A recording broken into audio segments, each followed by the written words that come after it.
Botafogo, louvado seja o santo nome do nosso Deus, a Ele toda a honra e toda a glória. Amém? Vamos abrir a Bíblia, Gênesis capítulo 37.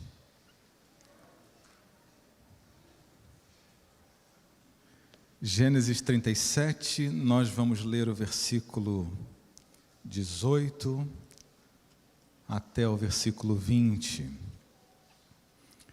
Você que está nos assistindo, seja também muito bem-vindo, bem-vinda. Deus abençoe a você, a sua casa, no trânsito, no carro, no Uber, no ônibus. Deus alcance seu coração em nome de Jesus. Podemos ler?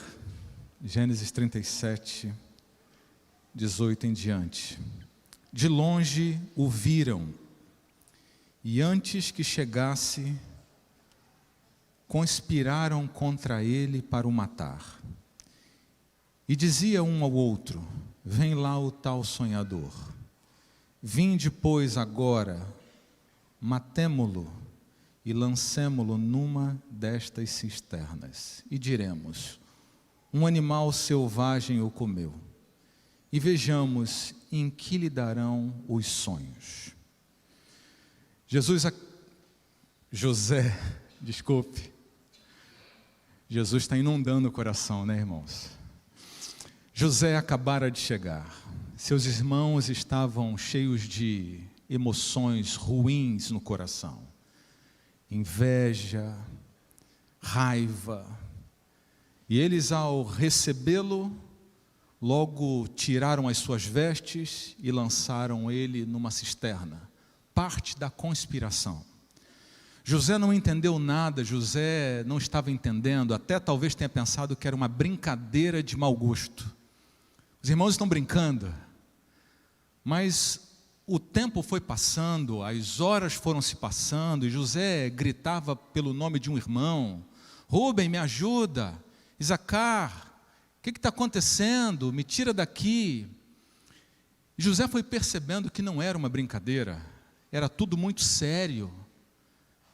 E ele não conseguia entender o que estava acontecendo. Porque os seus irmãos, pessoas que ele confiava, amava, fizeram isso com ele. As horas foram se passando e ele começava a ouvir alguma conversa do lado de fora. E parecia que era um tanto controversa. Alguns falando e dizendo: ele tem que ficar aí mesmo. Como é que nós vamos voltar para casa agora e contar para o nosso pai essa história? Aliás, ele vai contar, ele conta tudo. Ele vai contar para o nosso pai e nós vamos ser deserdados. Agora nós fomos longe demais, não tem como voltar. Já ouviram essa frase alguma vez? Você foi longe demais, não tem como voltar. Agora, arque com as consequências, vá até o final. É uma das estratégias de Satanás. Outros irmãos dizem: mas ele é nosso irmão, o que a gente vai fazer com ele? Matar o nosso irmão? Matar eu não sei, mas eles estavam ali, o tempo foi passando, e eles esperando, e José se perguntando muitas coisas, até que José é retirado daquele buraco, mas ele logo percebeu que não voltaria para casa. Ele estava sendo vendido como escravo, por uma quantia mínima, que revelava todo o desprezo que aqueles irmãos tinham por ele. Um valor que dizia mais ou menos assim: se nós precisássemos, nós até pagaríamos para nos ver livre de você. Ele vê o tilintar das moedas, ele vê os olhares, até que finalmente José é amarrado nos pés, nas mãos. Era uma caravana compradora de escravos, certamente tinham outros escravos já ali. José agora entra no final da fila com escravos, talvez amarrados todos um atrás do outro, cabisbaixos. Sabe quando você não fala, mas o seu olhar diz muita coisa? José olhava para os irmãos como quem dizia: vocês vão deixar isso acontecer? Vocês estão fazendo isso mesmo? Tem certeza disso? O que eu fiz de errado? O que eu fiz para vocês? O que eu fiz para ser tão odiado por vocês assim? E ele olhava e passava os olhares, irmão por irmão, como quem dizia, e você? Não vai agir, vai fazer nada. José percebeu que ninguém ia fazer nada, porque eles viraram as costas e a caravana de escravos começou a andar. E a fila anda e José foi andando e olhando, e as perguntas eram quase que óbvias. Para onde eu estou indo? Como é que vai ser minha vida daqui para frente? O que eu vou fazer? Que lugar é esse? E meu pai, e minha casa? Será que eu vou vê-lo um dia? Será que eu volto para casa? Será que eu vou ter pão, água, comida? Será que eu vou ser mesmo um escravo? Tudo parecia levar a crer que ele ia ser escravo. Sabe quando você tem perguntas, dúvidas, e não tem respostas? Quando você não consegue enxergar claramente o que está diante de você? Quando você começa a duvidar de Deus, porque as coisas caminham numa direção tão dura, tão difícil, de tanta angústia, de tanto sofrimento, de tantas lágrimas, que você olha para o céu e diz, aonde o Senhor está? Diz alguma coisa, fala comigo. O Senhor disse que estaria comigo até o final. Se mostre para mim hoje, porque eu não estou percebendo em nada o Senhor ao meu lado. Já se sentiu assim? Já perguntou, já fez essa pergunta sincera para Deus? Aonde o Senhor está? Me ajuda, me socorre.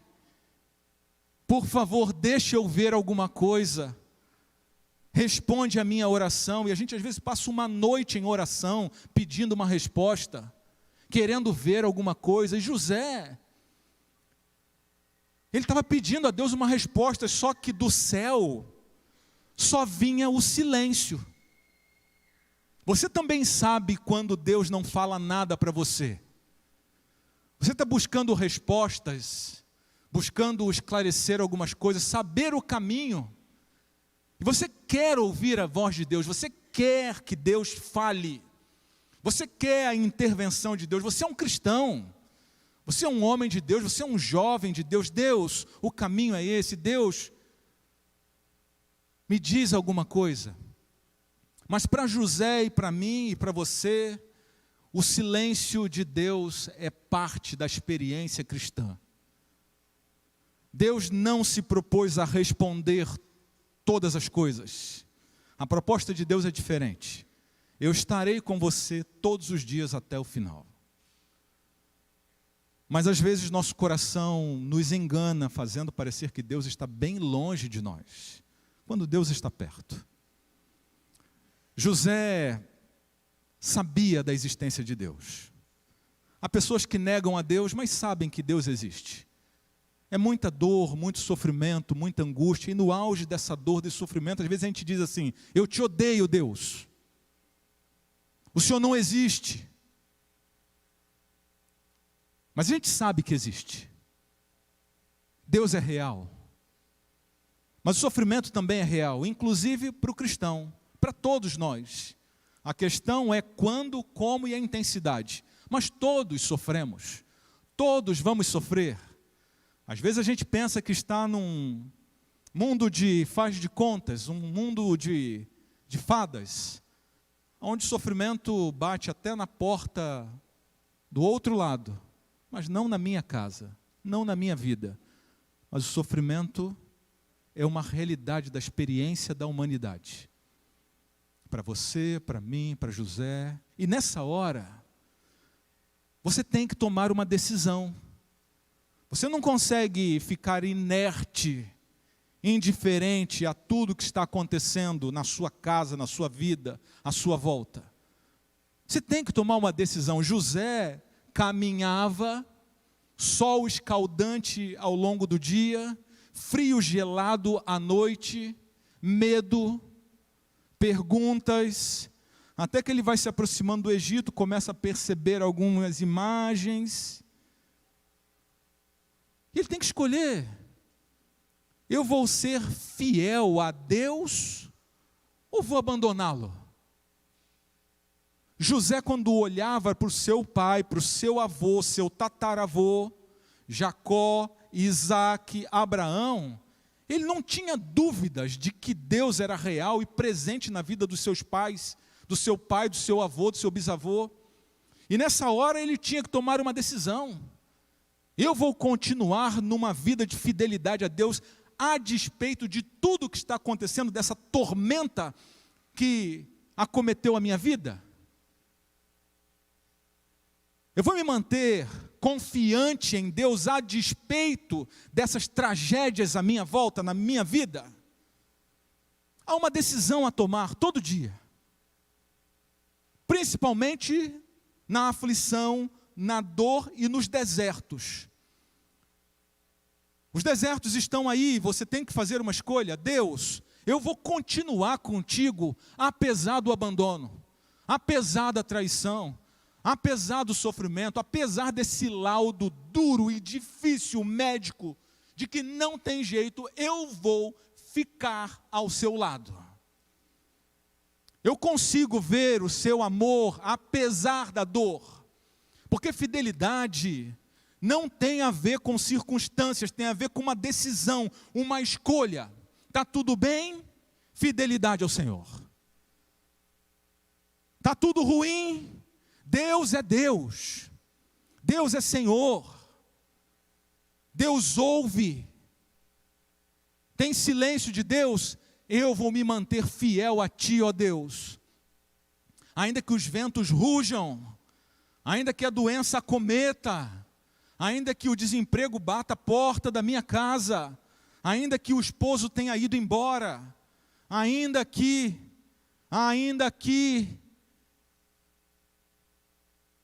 José, nessa dor e nessa angústia, ele reafirma sua confiança em Deus, e ele entra na casa de Potifar, para não esconder a quem ele adorava. A casa de Potifar era uma casa de muitos ídolos, muitas festas, bebidas, e José poderia falar assim, bom, já que as coisas estão ruins assim, nem sei se vou voltar um dia para a casa do meu pai, não estou vendo a manifestação de Deus, eu vou agradar aqui esse patrão, que de repente, agradando a esse homem, eu vou ter alguma benesse aqui. Só que José não pensa assim. José pensa, eu vou ser fiel a Deus e não vou participar de tudo que se me oferece aqui, ainda que eu tenha comodidades, ainda que eu tenha preferência, ainda que eu tenha um olhar carinhoso do chefe, eu não vou fazer essas coisas. José tinha uma consciência diante de Deus que norteava a vida dele, de princípios. José não toparia qualquer coisa para ser promovido. José não toparia qualquer coisa para ser agradável. José, sim, ele trabalhava honestamente. Mesmo ninguém adorando ao Deus Criador do céu e da terra, ele era um marco de adoração na casa de Potifar, ao Deus Criador do céu e da terra, que as pessoas não tinham ouvido falar ainda, até caçoavam dele. E José começa a trabalhar, e José continua adorando a Deus, sem entender o que estava acontecendo. Os dias vão se passando, e José vai trabalhando, sem expectativa nenhuma, porque há momentos que você só tem que caminhar, seguir dando passos adiante, nessa experiência cristã de fé e coragem, para continuar. Ele não tinha expectativa de ser mordomo de nada, ele não tinha expectativa de crescer. Que escravo teria perspectiva de crescimento? Ninguém, nenhuma. Ele fazia o certo porque era certo. Escute, meu irmão, minha irmã, a gente faz o que é certo porque é certo. A gente fala a verdade porque é a verdade. A gente é honesto porque isso é honesto. Parece redundante, mas precisa ser eloquente. A gente cumpre a palavra de Deus porque é a vontade de Deus. E José não se dobrava a outros deuses, porque a palavra de Deus diz para não fazer isso. José trabalhava honestamente porque a palavra de Deus diz, do suor do teu rosto comerás o teu pão. E quando você é fiel a Deus e trabalha com honestidade, Deus abençoa. Vou falar de novo. Quando você trabalha com honestidade e é fiel a Deus, Deus abençoa. O segredo de José, ele trabalhava, Deus abençoava, e a casa de Potifar prosperava. E as pessoas que olhavam para ele podiam discernir que algo diferente havia naquele rapaz.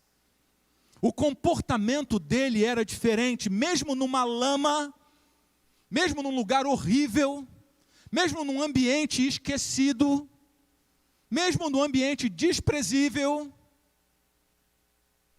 o cristão fiel a Deus floresce. As pessoas conseguem perceber. As pessoas se sentem bem perto daquela pessoa. E eles se sentiam, os outros escravos se sentiam bem perto de José. O que ele tocava prosperava. E José vai se sentindo de certa forma, quando as coisas dão certo, como a gente se sente? Se sente bem, né? Parece que Deus está abençoando, né? E a gente fala assim, poxa, está dando tudo certo, que bênção. Deus está me vendo, Deus está me ajudando, que coisa boa. A mulher de Potifar põe os olhos em José. Anos se passando, e ela começa a se insinuar para ele, muitos dias, não foi uma vez só. Ela olhava e José começou a perceber que aqueles olhares eram diferentes, olhares diferentes. E José começa a se desviar, começa a evitar, porque eu e você temos obrigação de nos desviar do mal, evitar a aparência do mal, evitar as cascas de banana que o inimigo joga para a gente. E José se desviava para um lado, se desviava para o outro, e ela jogava piadinhas, e José fingia que não via, que não entendia e saía de lado. Até que José é agarrado pela mulher, as roupas ficam nas mãos dela, ela grita e acusa a José de assédio sexual, acusa a José de tê-la agarrado, de ter tentado alguma coisa. E você pode imaginar como os colegas de José olharam para ele? Traidor. Potifar te trata como filho aqui e você paga dessa maneira? A mulher lançou uma mentira tão bem construída que José acabou. Aquilo que estava começando a melhorar, de uma hora para outra despenca num mar de injustiça, e José agora tem que conviver com o rótulo de importunador, rótulo de traidor, rótulo de mal agradecido. Há injustiças que acontecem que a gente não consegue entender. E José agora precisa dar o próximo passo na fidelidade. Ser fiel nas injustiças. Porque você pagar por algo que você fez é até justo. Você fez, você está pagando, você não gosta, mas pelo menos foi você que fez. Agora, quando você não faz, e você fala a verdade, e parece que o que você está falando é mentira. Parece que o que você está falando é mentira, ninguém está disposto a te ouvir, e todo mundo falando ao contrário. Todo mundo vira as costas para você. José, todo mundo virou as costas para ele. Ninguém falava com ele, ninguém queria ouvi-lo. Como se manter fiel a Deus num ambiente como esse? Como manter a fidelidade num cenário de injustiças múltiplas que estão distribuídas por aí, de todo tipo e de todo jeito? José agora vai preso, mas a Bíblia diz que a prisão dele não foi uma prisão qualquer. O Salmo 105 diz que ele foi aprisionado com grilhões, a quem puseram em ferros, até prová-lo a palavra do Senhor. Ou seja, quando ele chega na masmorra, que era um buraco, uma gruta, onde ele não via a luz do sol, umidade por todos os lados, gente da pior espécie ali ao lado dele, o que você se perguntaria se chegasse num ambiente como esse, fruto de uma injustiça? Se você fosse preso injustamente, confundiram, se enganaram. Essa expressão bíblica dá a impressão de que quando ele chega lá, a masmorra inteira olha para ele como? Traidor. Como é que chega um pedófilo numa prisão? Todo mundo sabe. José, quando chega lá, todo mundo, olha aí, o traidor. E o carcereiro-chefe, quando olha para ele, assim, aqui nós vamos te ensinar como tratar um egípcio. Aqui nós vamos te ensinar a respeitar a mulher de um egípcio. Aqui ninguém vai te dar molezinha como você tinha lá. Já que não sabe receber as coisas boas e devolver coisas boas, aqui os restos são para você. Eu vou imaginar aqui algumas coisas. Quer comer? Cospe aqui e joga aí. Pega aí. Se sobrar, você come. Se não sobrar, você não come. Os piores trabalhos eram para José. Todo desprezo era para José. Anos haviam se passado. Mais de 10 anos e José querendo uma resposta de Deus. E Deus não falava nada para José. E José se mantendo fiel a Deus, em fidelidade a Deus. Mais de 10 anos esperando uma resposta. De que calibre é a sua fé? Quanto tempo dura a sua experiência de fidelidade a Deus?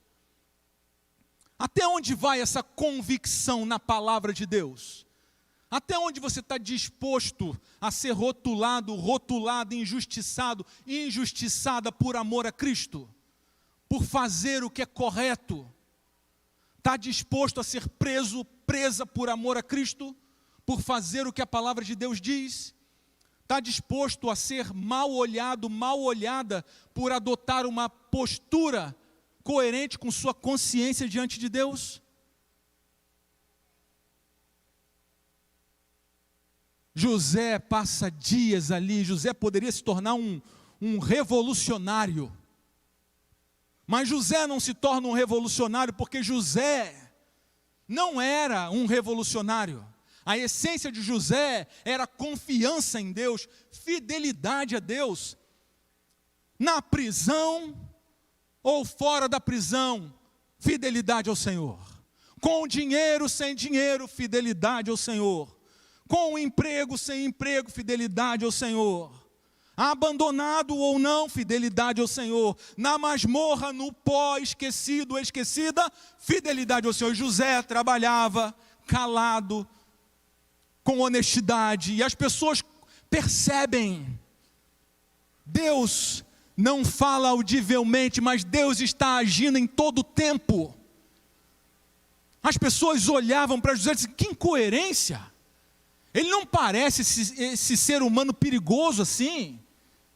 Ele não parece desse nível de periculosidade, ingratidão.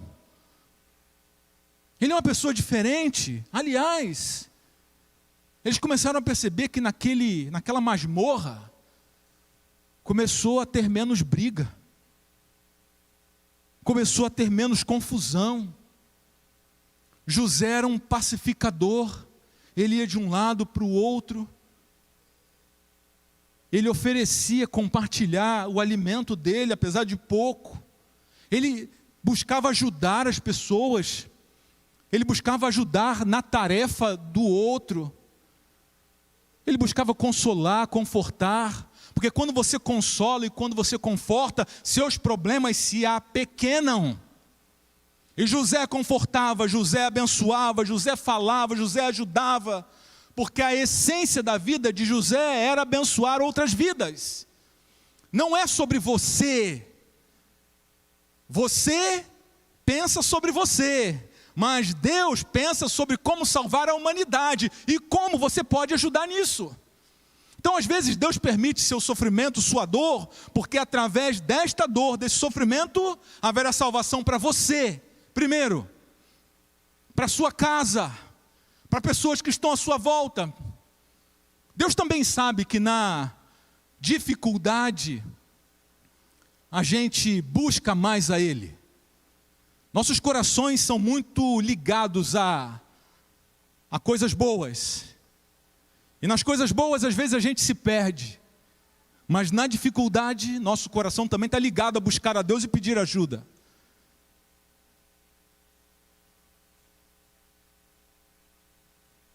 Nas lutas, a gente cresce, não é sobre você.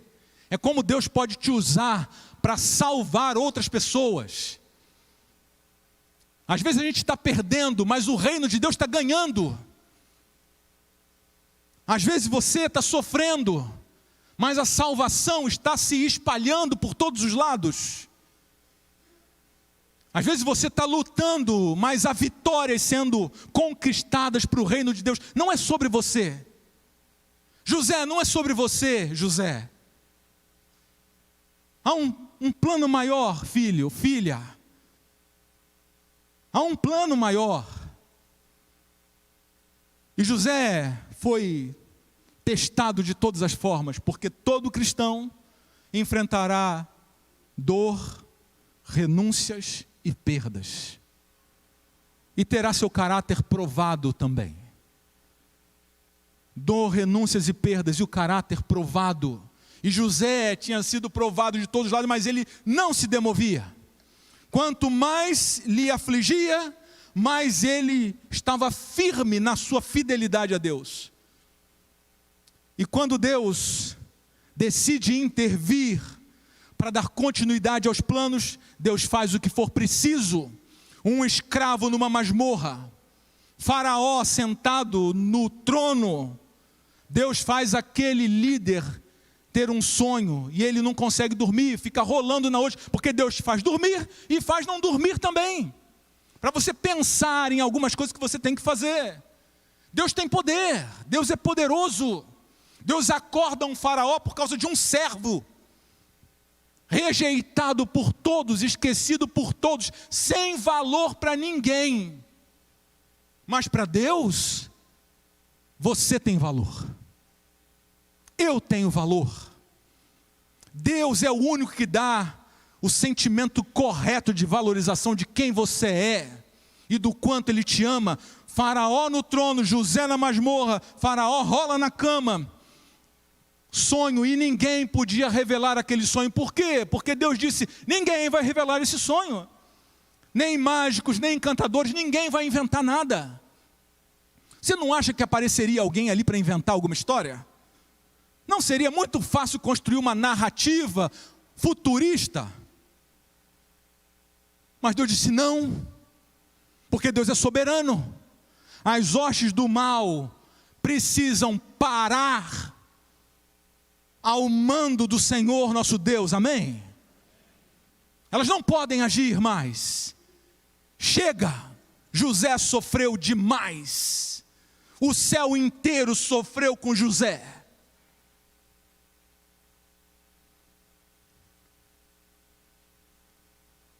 Imagine chegando uma comitiva de guardas lá naquela masmorra. Quem é José? José. E alguém fala assim, é ele aqui. Ele imaginou o quê? Coisa boa? Jogado num buraco. Trabalhou 10 anos. Traído injustamente. Maledicências. Injustiça. Se eu estivesse lá, eu falaria assim, o que eu fiz de errado agora? Qual é a próxima coisa? José, acompanha a gente. E eu imagino que eles pegam assim um balde de água, jogam nele, toma banho. Fizeram a barba dele, trocaram de roupa. Você vai ver Faraó, o nosso Deus.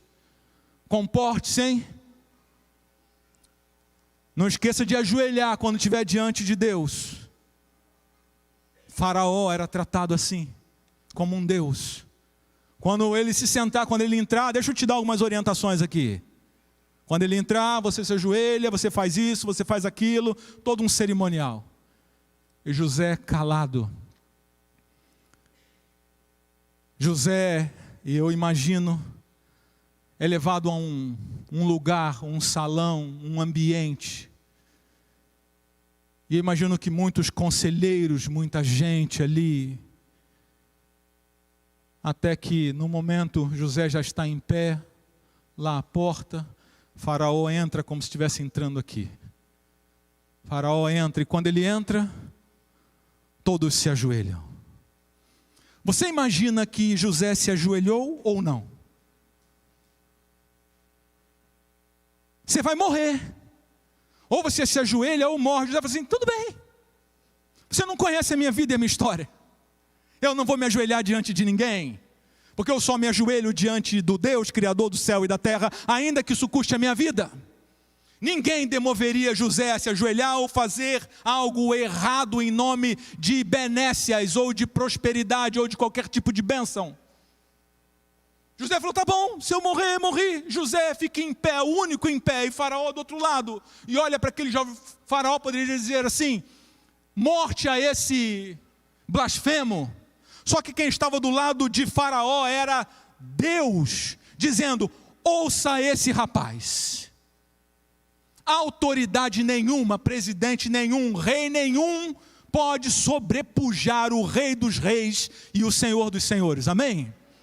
Não se levanta mão ou pé, sem Deus autorizar, sem a permissão de Deus.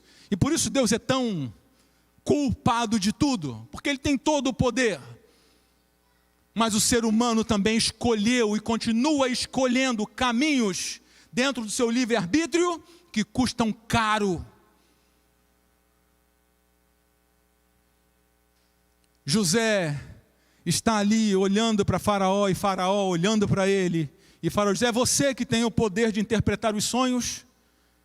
José poderia ter pensado assim, é minha chance. É agora ou nunca. José não diz isso, José diz assim, esse poder não está em mim. Então você está fazendo o que aqui? Veio aqui para quê? José diz, esse poder não está em mim, está no Deus que eu acredito. Que prova de fidelidade, irmãos. José não estava preocupado em ganhar ou perder, estava preocupado em dar glórias e honras ao nome de Deus com a sua vida. Se você está ganhando ou perdendo, irmão, isso não é o mais importante. O mais importante é você dar honras e glórias a Deus. É isso. É sobre isso que a gente está falando. Seu avô era fiel. Seu bisavô também. E Deus escolheu você para continuar essa história de fidelidade.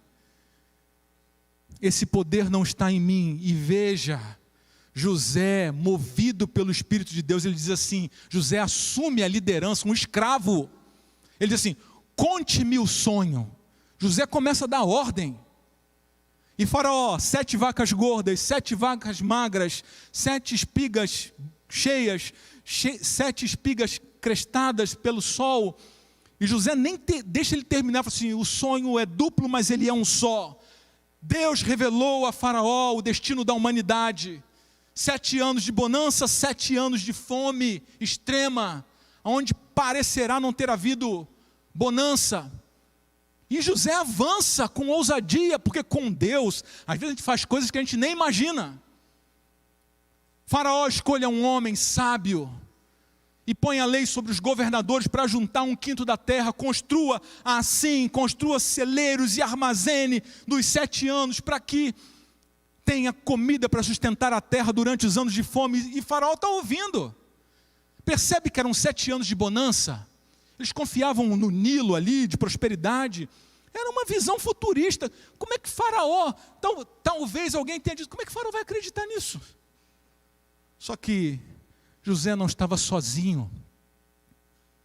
Anjos de Deus comissionavam a José. O próprio Jesus estava ali também, dizendo, Faraó, é esse o sonho. e escolha esse rapaz. E Faraó olha, Faraó pensa, e Faraó se aconselha, e Faraó se levanta e diz: haveria alguém mais apropriado do que este rapaz, em que repousa o Espírito de Deus? Faraó começa a acreditar em Deus. Haveria um rapaz melhor? Irmãos, nem história de cinema um escravo vira governador. José, de hoje em diante, não se levanta mão nem pé em todo o Egito sem a tua autorização. Somente quando eu estiver sentado no trono serei maior do que você. E José, de escravo, agora é governador do Egito. Como pode isso acontecer? Como Deus lança holofotes lá dentro de uma masmorra? Como Deus encontrou José lá, esquecido por todo mundo? É porque Deus não esquece de ninguém. E José, daquele dia em diante, agora vira governador do Egito. Imagina, escravo, governador, e agora ele sai numa biga faraônica, ele vai andando e as pessoas vão se ajoelhando diante dele. Surreal. Que é isso? Como é que pode isso? E José agora começa a viver um cenário de prosperidade, de bênçãos. E José começa a juntar na bonança. E ajunta 7 anos de bênçãos e bonanças. Mas começam os anos de fome. Começam os anos de juízo. A fome começa a acometer a terra. E os irmãos de José, que estavam esquecidos até aqui, agora são enviados para o Egito para comprar alimentos. Jacó diz: vão ao Egito, tem um homem lá que vende alimentos, vão e comprem alimento para a nossa casa. E num dia desses, parecendo um dia comum, José, que acompanhava de perto como administrador, José está olhando as caravanas de compradores e orientando, e de repente José olha de longe e ele vê um grupo com vestimentas diferentes dos egípcios. E ele olha e ele vai para o outro lado, ele olha um pouco mais, ele se aproxima e ele diz, e o coração de José começa a acelerar, começa a bater mais forte. José reconhece e ele conta com os olhos, 1, 2, 3, 4, 5, 6, 7 barbudos e mais velhos. José sai de casa vendido como escravo aos 17 anos de idade. Agora ele tem seus 39 anos aproximadamente. E José olha e ele vê que são os irmãos dele. E o coração de José agora se agiganta. E eu fico pensando, por que José, no auge da sua prosperidade, não pegou uma biga faraônica e foi a Canaã procurar seu pai e seus irmãos? Ele tinha poder para isso, ele poderia ir, por que ele não foi? E eu chego a pensar que algumas coisas não estavam resolvidas no coração dele ainda. E agora, ele tinha uma outra prova pela frente. Ser fiel na dor é uma coisa, nas injustiças é uma coisa. Agora, ser fiel na prosperidade é outra coisa diferente. Quando você tem poder nas mãos, quando você tem influência nas mãos, quando você pode dar o troco, quando você pode fazer valer a sua decisão. José tinha uma prova a dar: você continuará sendo fiel agora que você tem poder nas mãos? Você vai acalentar sentimentos de ódio, de raiva, de inveja e de toma lá da cá para fazer pagar do mesmo jeito com seus irmãos? E os irmãos vêm vindo, e José vai se agitando até que os irmãos chegam na frente de José. E o que acontece? Os irmãos se ajoelham e põem a testa no chão. um sonho que Deus deu muitos anos atrás a José: o sol, a lua e as estrelas se ajoelham diante de mim, os seus feixes se ajoelhavam diante do meu. Porque Deus, quando promete, Ele cumpre. Quando Deus diz na palavra, Ele vai cumprir. Quando Deus faz escolhas, Ele não abre mão das suas escolhas. E agora, depois de muitos anos, José já tinha esquecido. Aqueles irmãos se ajoelham e José está agitado. Quando os irmãos se levantam, olhos nos olhos, que eles não reconhecem a José. José os reconhece, eles não reconhecem a José. E José, sem muita ação, talvez com um pouco de sentimentos de revanchismo até: vocês são espiões. Fala através de um intérprete. Vocês são espiões, vieram espiar a terra. Não, nós não somos espiões, vocês são espiões. É espião, não é espião, é espião, não é espião. Vocês vão ser presos. José foi preso. Vocês vão para a masmorra experimentar um pouquinho do que eu experimentei. Será que foi isso? Eu não sei. Mas o que eu sei é que foram presos, e 3 dias José rolava na cama e pensava: o que eu vou fazer, e como vai ser, como estará o meu irmão, Benjamim está vivo, Benjamim não está vivo, meu pai está vivo, meu pai não está vivo, o que será que está acontecendo, eles estão com fome, tira de lá, tragam para cá. E José diz para eles assim: se vocês estão falando a verdade, tragam esse rapaz, esse irmão mais novo, da próxima vez. Um de vocês ficará preso, e vocês podem ir.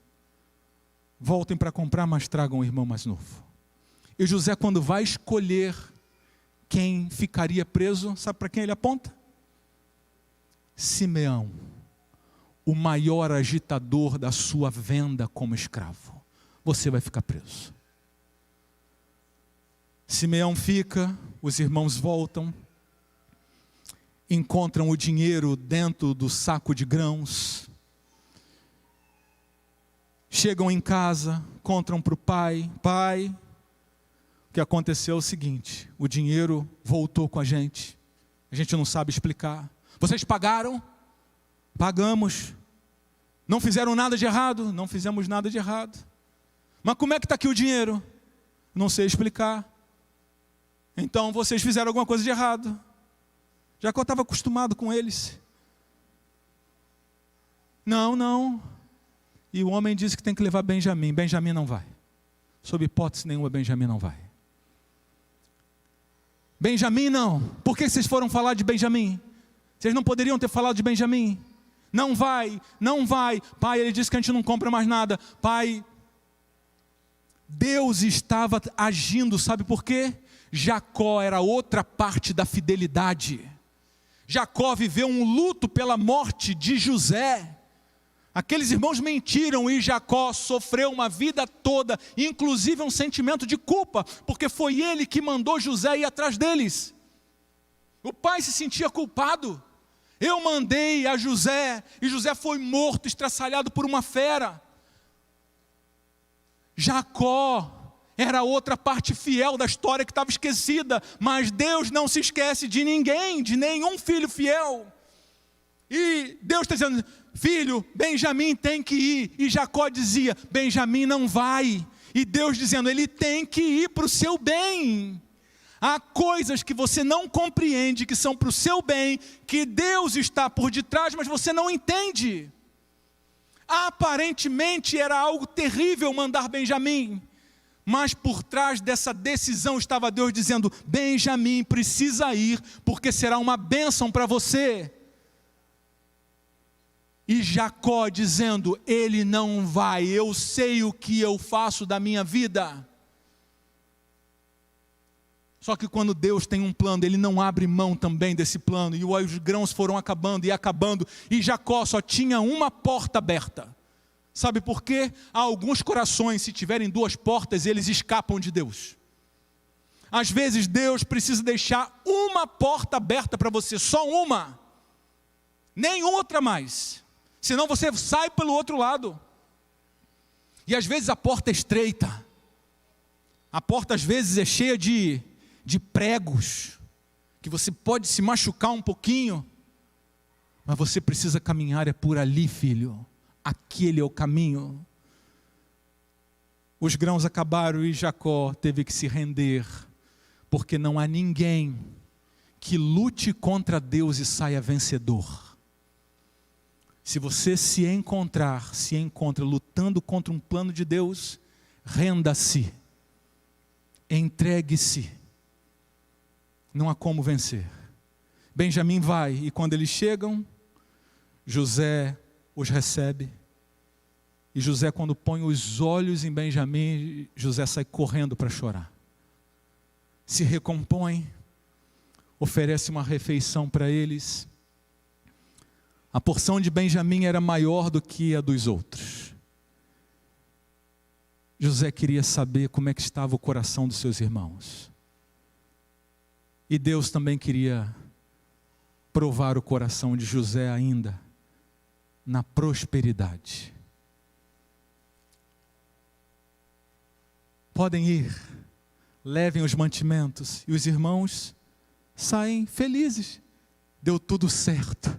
Que bom, Benjamim de um lado, os sacos de grãos do outro.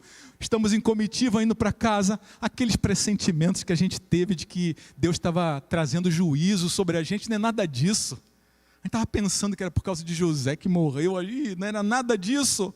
Vamos embora, e estavam indo, de repente, uma comitiva cerca aqueles irmãos. Como vocês pagam o bem com o mal? Vocês roubaram a taça do nosso Senhor. Não, nós somos honestos, não pegamos nada. Pode olhar e checar tudo aqui, nós vamos ser escravos.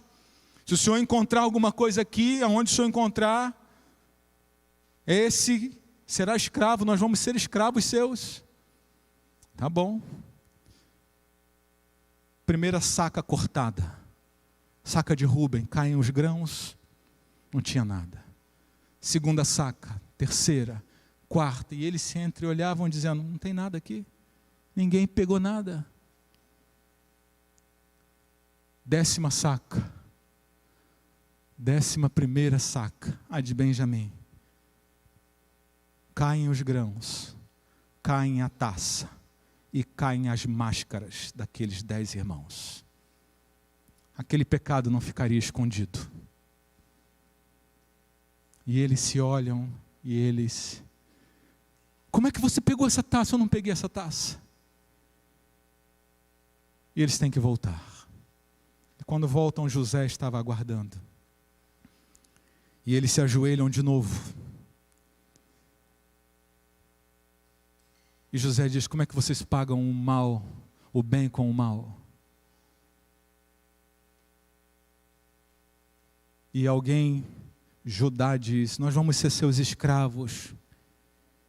José diz, não, longe de mim, somente Benjamim ficará como escravo. Benjamim ficará como escravo. José queria saber como é que estava o coração dos seus irmãos. Se eles trocariam seu irmão por nada outra vez. Benjamim fica. E Judá dá um passo à frente. E Judá diz, meu Senhor, por favor, permita-lhe falar alguma coisa. Nós éramos 12 irmãos, um morreu. Benjamim, a alma do nosso pai, o coração do nosso pai está ligado a esse moço, mais do que a nós. Se ele não voltar para casa, o nosso pai vai morrer de desgosto. Ele já perdeu um filho e ele não pode perder esse menino. Eu prefiro ficar no lugar dele como escravo, mas deixa Benjamim ir embora. Nessa hora, José dá um grito. José diz, saiam todos, chega. E os egípcios saem e José dá um grito em hebraico e diz, eu sou José, eu sou José.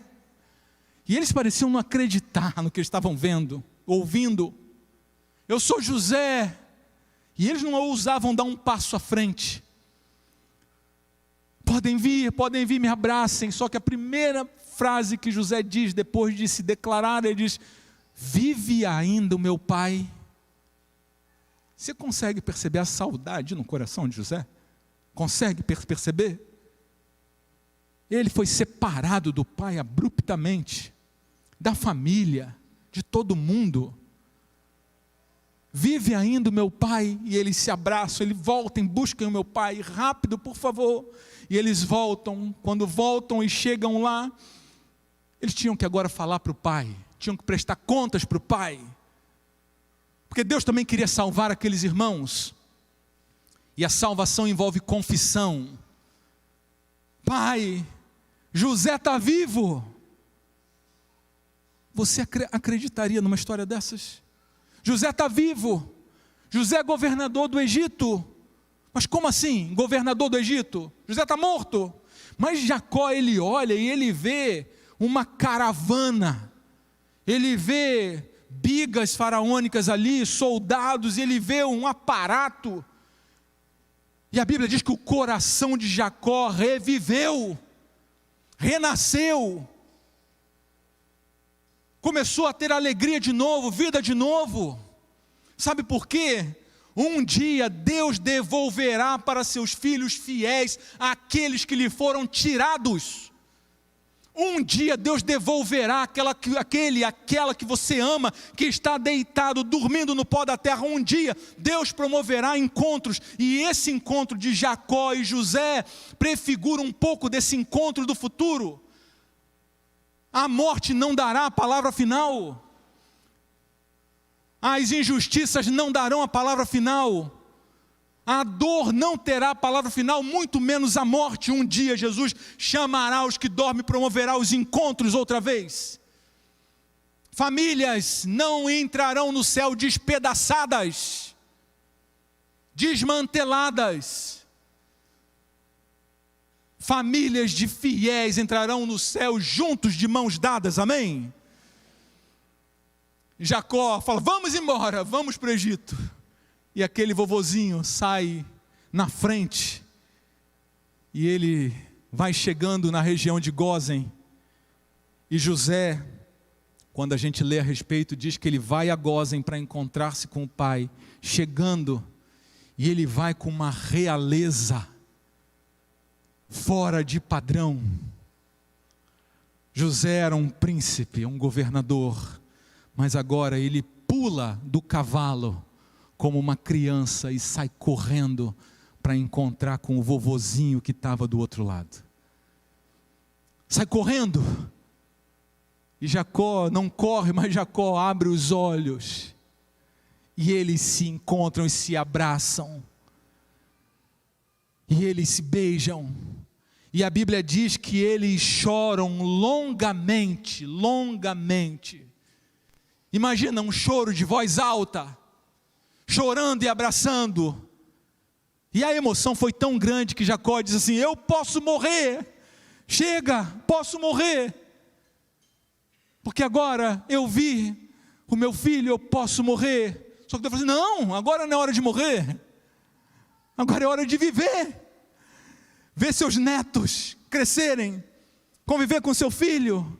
E Deus dá a Jacó mais 17 anos de vida para conviver com José. José foi fiel na dor. Deus não se esqueceu dele.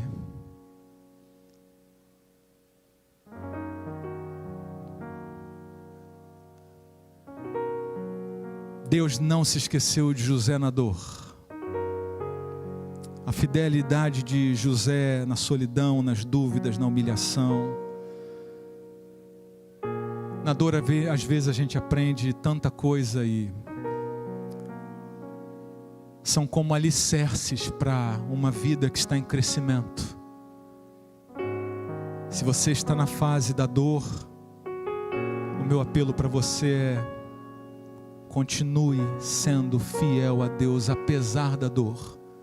Ele não se esqueceu de você. Talvez você esteja vivendo o momento da injustiça, calúnias, inveja, mas você faz tudo certo, trabalha honestamente, você obedece os mandamentos de Deus, e você não está entendendo nada. Eu te diria, nas injustiças, seja perseverante, resiliente, não ceda e continue caminhando. Continue caminhando. E na prosperidade, quando você está bem, tudo sob controle, quando você tem influência, você tem dinheiro, saiba que essa bênção da prosperidade que Deus está lhe dando é para sarar a fome de uma terra inteira. É para você usar essa prosperidade e influência para abençoar outras vidas que estão perto e longe de você. Meu apelo nessa manhã é: em que fase da fidelidade você está? Dor, injustiças ou prosperidade? Aonde você está eu não sei, mas eu sei que em todas essas fases, Deus está falando com você.